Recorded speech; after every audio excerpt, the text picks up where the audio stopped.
Good afternoon, everyone, and welcome along to a special episode of Greg's Rugby as the Six Nations finale takes place tomorrow afternoon on Saturday, 14th March. Super Saturday is back, and there is a 3-horse race for the title. Both Ireland and Scotland can win the Triple Crown, and both of these teams, along with France, are on the edge of glory as well. Now, I will be honest, there was a lot of maths to do this week in order to figure out all of the permutations regarding how each team could be crowned Six Nations champions 2026, and obviously some scenarios are more likely than others, but you always need to draw all of them out just in case, because the beauty of this tournament is that you never know what is going to happen, especially this year. Before I get into the ifs and buts for tomorrow, though, I would just like to start by saying what a cracking round 4 we had. Wales was stellar in defence in Dublin, despite being on the wrong side of the result due to some poor officiating once again from Carl Dixon. Then, all of the talk was about France going to Edinburgh to clinch the title a whole week early, but it was almost forgotten that Scotland had title hopes of their own with a victory at Murrayfield, meaning that they would still be in the mix come this weekend. That was a bonkers game, with 90 points being scored between the two sides, and it finished 50 points to 40 in favour of the hosts, Scotland. But how crucial will that 4th French try be come the final standings at around 10 p.m. GMT on Saturday?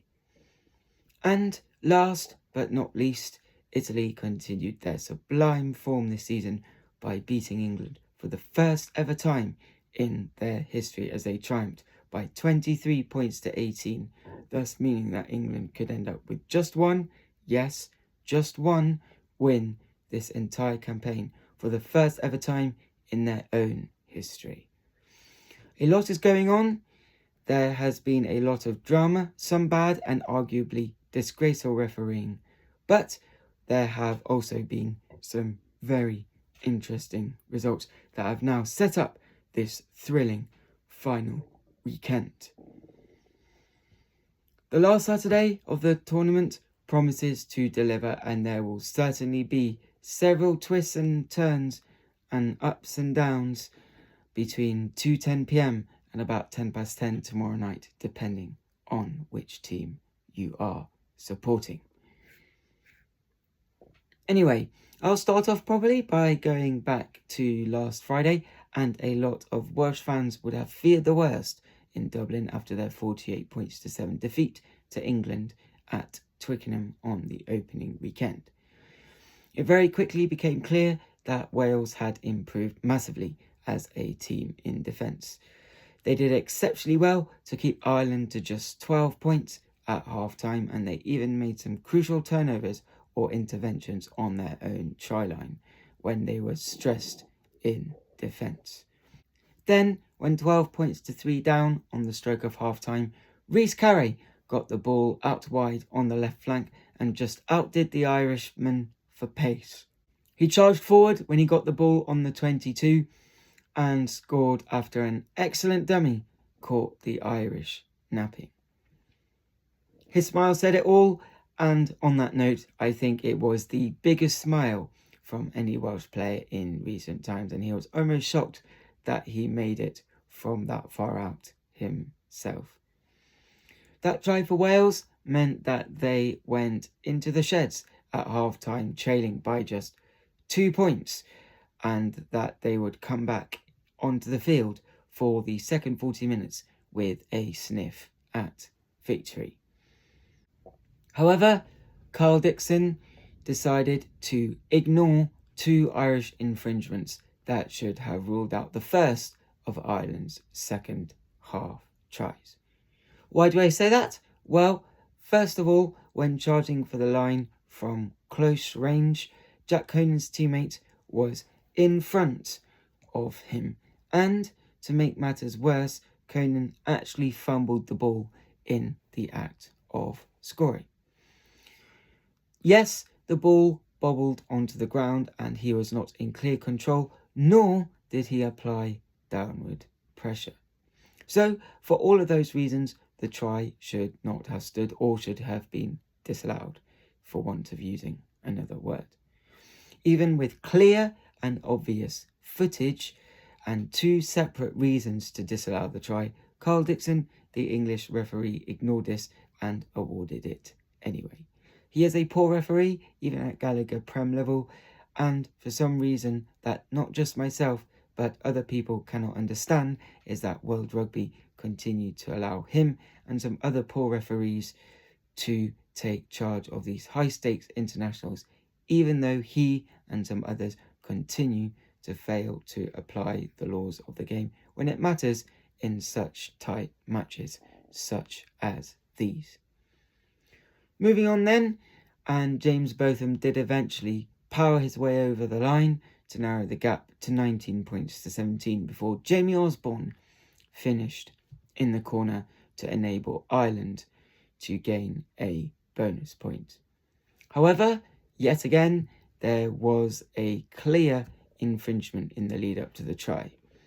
Yes, there was a forward pass from Jacob Stockdale on that left flank, right in front of the assistant referee, and that everyone would have seen on the big screen in the stadium. I certainly saw it live, but on the replay, it is even more clear.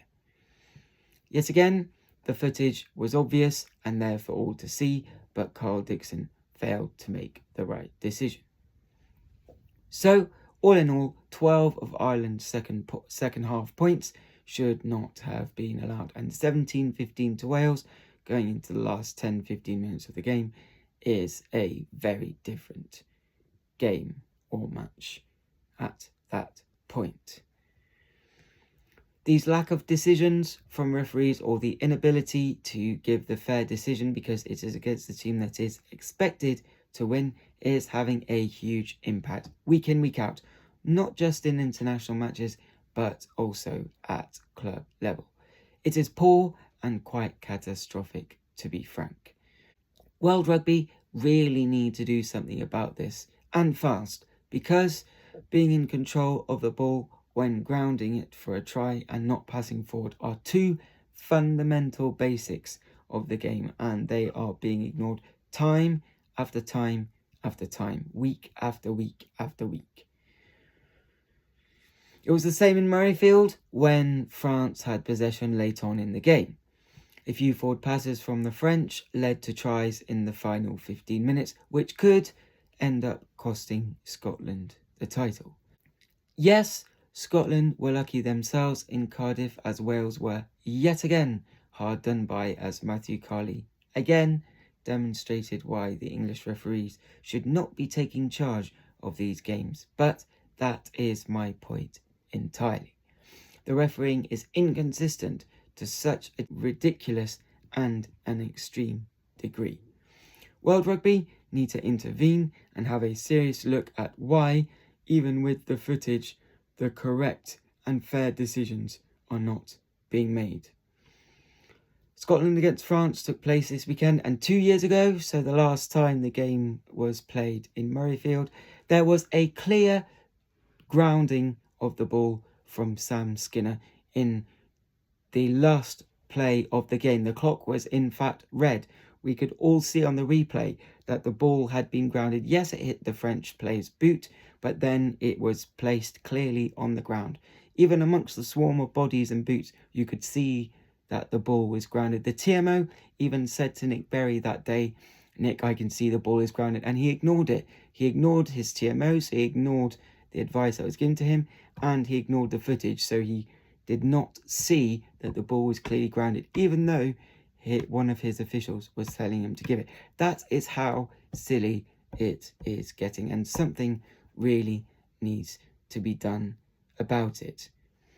In the end, it finished 27-17 to Ireland in Dublin, but once again, as I've been saying, the outcome could have been completely different had Carl Dixon made the right calls when the footage was available to look at properly.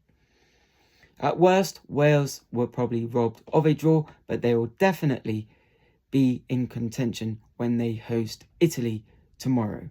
But I will come on to Italy later because they are a very strong outfit at the moment, but Wales definitely are able to win the game. It will probably be close, but they have improved massively, so they will definitely have a chance to win, especially in front of their home fans in Cardiff. Right, moving on to Edinburgh then, and the city was basked in glorious sunshine. I genuinely cannot remember the last time Murrayfield was coated in yellow, and it made for such a brilliant game of rugby. Carl Steyn, the Scottish left winger, was a shining light for Scotland, but Finn Russell was a crucial cog in the wheel for the hosts. His skills led to Darcy Graham's try in the first few minutes.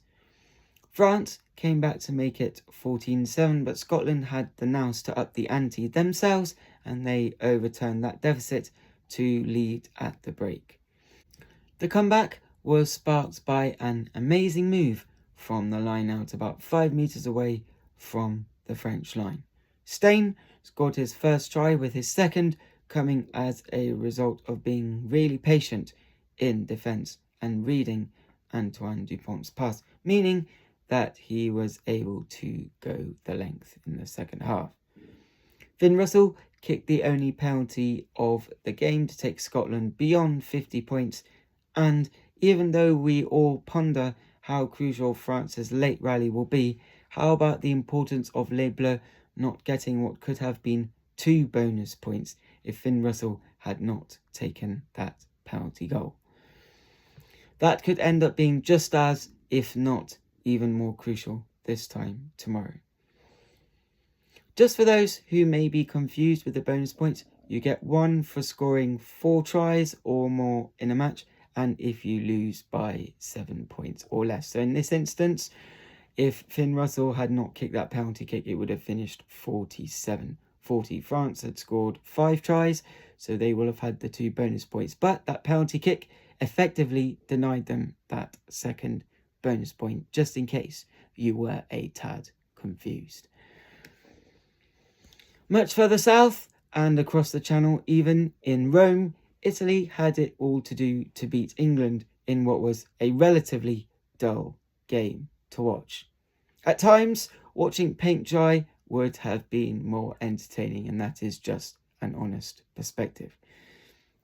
There was a lot of aimless kicking from both sides, but especially England, and it was always going to be about which team could grab the game by the scruff of the neck or take the bull by the horns, whichever of those phrases you prefer.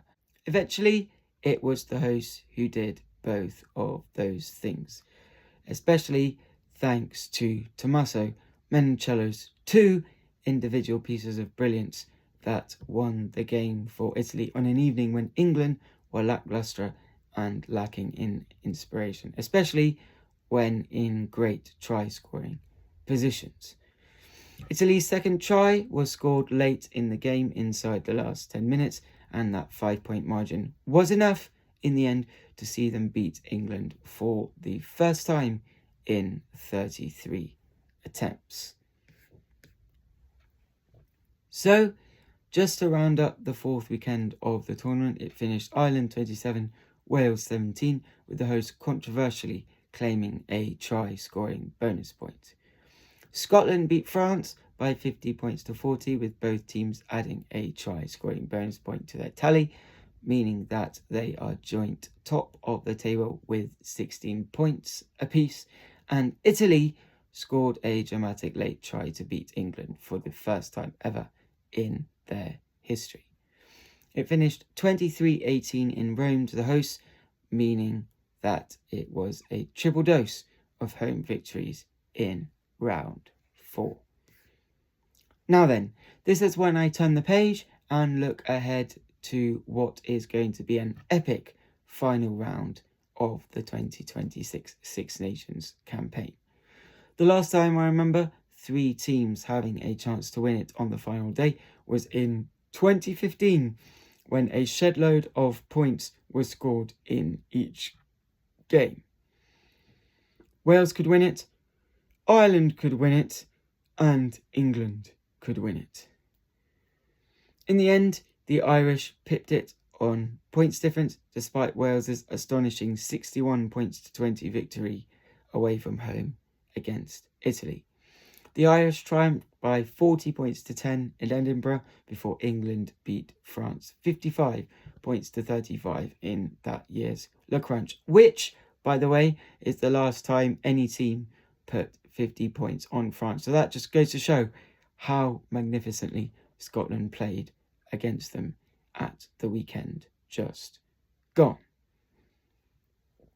In case you haven't noticed, it is the same round of fixtures that takes place tomorrow, but the hosts are Ireland, Wales and France, also in that order. And it is, of course, 11 years later as well. Make sure to turn on ITV1 at 2:10 p.m. tomorrow, because you really do not want to miss the Ireland v Scotland game, and nor do you want to miss the France v England game, which begins at 8:10 GMT, also on ITV1. The time has come then for me to explain the permutations for how Scotland, Ireland and even France could each be crowned champions. And seeing as 1999 was a very long time ago, I will start with the visitors to Dublin. What a fairy tale it would be if Gregor Townsend wins the Six Nations as Scotland's coach, as he featured in the Slam team that were the last ever 5 Nations champions at the end of the previous century. In order to be lifting the trophy, one of the following 5 scenarios would need to occur. Number 1, Scotland win to add 4 match points to the table and England beat France. Number 2, Scotland claim a standard 4-point win and England v France is a draw, even if France get a try-scoring bonus point. Number 3, Scotland draw with Ireland but get a try-scoring bonus, and it is also a draw in Paris, but France do not get a try-scoring bonus. Number 4, both Scotland and France win, each with a try-scoring bonus, and Scotland's margin of victory is 59 points more than France's. And I have 2 examples to explain that. Example A, it finishes Ireland 3, Scotland 63, and France 28, England 27. Option B, it finishes Ireland 7, Scotland 71, and France 33, England 28. Right, option 5, and last but not least, if Scotland lose but claim both bonus points, so lose having scored 4 tries and lose by 7 points or less, and the margin of defeat is 4 points or less, and Ireland win the match without a bonus point and France lose. I have just off the top of my head discovered another scenario, and that is if Scotland win with a bonus point and France win but without a bonus point, Scotland would also be champions, because Scotland would finish with 21 points and France would finish with 20. So there you have it. Those are the 6 potential scenarios which would crown Scotland champions. As for Ireland, these are the potential scenarios that would see them crowned champions, because even though most people are talking about Scotland and France, they are still very much within a shout as well. Right, option 1 for Ireland is that they claim a bonus point victory, Scotland lose, and they claim any number of bonus points, and France draw with England but do not score a 4-try bonus point, meaning that they just get 2 points in Paris. You can already see how confusing this could get, couldn't you? But I am trying my best to explain it as clearly as possible. Right, option number 2. If Ireland win with a bonus point, Scotland lose with any number of bonus points picked up, and France lose with any number of bonus points added to their tally. Ireland would finish top and would be champions in that instance. Option 3. Ireland win to add 4 points to their tally. Scotland pick up 2 bonus points in defeat, but Ireland win by 6 or 7 points, and France lose with a maximum of 1 bonus point due to the superior French points difference. Number 4. Ireland claim a standard win as before, so with 4 points added. Scotland claim just 1 bonus point, and France lose in Paris. Number 5. Ireland claim a standard 4-point win. Scotland lose without adding any bonus points, and France lose. Number 6. Ireland claim a standard 4-point win, so with no bonus point, and they win by 64 or more points, and France draw in Paris with no try scoring bonus points. Now then, France have many more scenarios which would crown them champions, and both points difference and the number of tries scored are rather heavily in their favour. Try count is massively unlikely, although still possible, so anything that involves points difference and try count will be in their favour. Right, without further ado then, because time is also ticking, these are the 10, no less, scenarios that would see France lifting the trophy under the night sky in Paris at around 10 p.m. UK time tomorrow. Right, option 1 for France. Scotland win without a bonus point, and France win with a bonus point. So that's the reverse scenario from earlier where I said if Scotland win with a bonus point and France win without one. Well, it's the same for France. If Scotland win without a bonus point and France win with a bonus point, the trophy is lifted in Paris.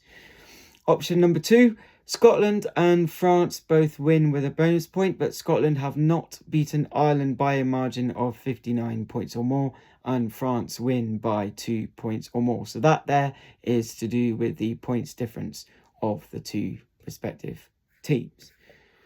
Option number 3, Scotland win 62 points to 3 in Dublin, France win 28-27, each claiming a bonus point, meaning that they have the same number of match points and that their points difference is equal. Try count in this instance will very likely favour France and see them be crowned champions.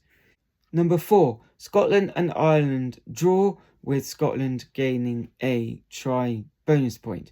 France will then be champions if they win either with or without a bonus point. For example, a scrappy 9 points to 8 victory would see them lifting the trophy. Option 5, Scotland and Ireland draw. Scotland gain a try scoring bonus point, and France v England is also a draw, with France getting a try scoring bonus point. Again, in this instance, points difference massively favours France and they will be champions. Number 6, Scotland draw with Ireland with no bonus point, and France draw with England and get a try scoring bonus point. Number 7, Scotland and France both draw their matches and they are standard 2-point draws. Once again, points difference favours France, so they would be champions. Number 8, Ireland win with a bonus point. Scotland claim any number of bonus points in defeat, and France draw with a bonus point. Points difference will favour France and they would be champions in this instance. Option 9, Ireland claim a 4-point win. France draw with no bonus point. Again, points difference favours France. Number 10. Ireland claim a bonus point win and France win either with or without a bonus point. I'd just like to add that in most cases, points difference is very likely to favour France, and try-count will also very likely see the trophy go to Paris. Whilst it's impossible to predict how many tries and how many points will be scored at the weekend, France have a 58 points difference advantage over Scotland, and that increases to 63 over Ireland. So you can see the margins of victories that Scotland and potentially Ireland would need to overturn that. So it's all very difficult to predict. I am just highlighting the scenarios that would see different countries be champions. Essentially, just to narrow it down, France are in pole position to be champions for a lot of scenarios, but there is hope for Scotland that they will finally win the Six Nations in the 2000s. 1999 was 27 years ago. Gregor Townsend was still playing and scoring tries, in fact, so it would just be epic for Scotland to win even the Triple Crown without necessarily claiming the title, although I am sure they would be devastated if it came to that.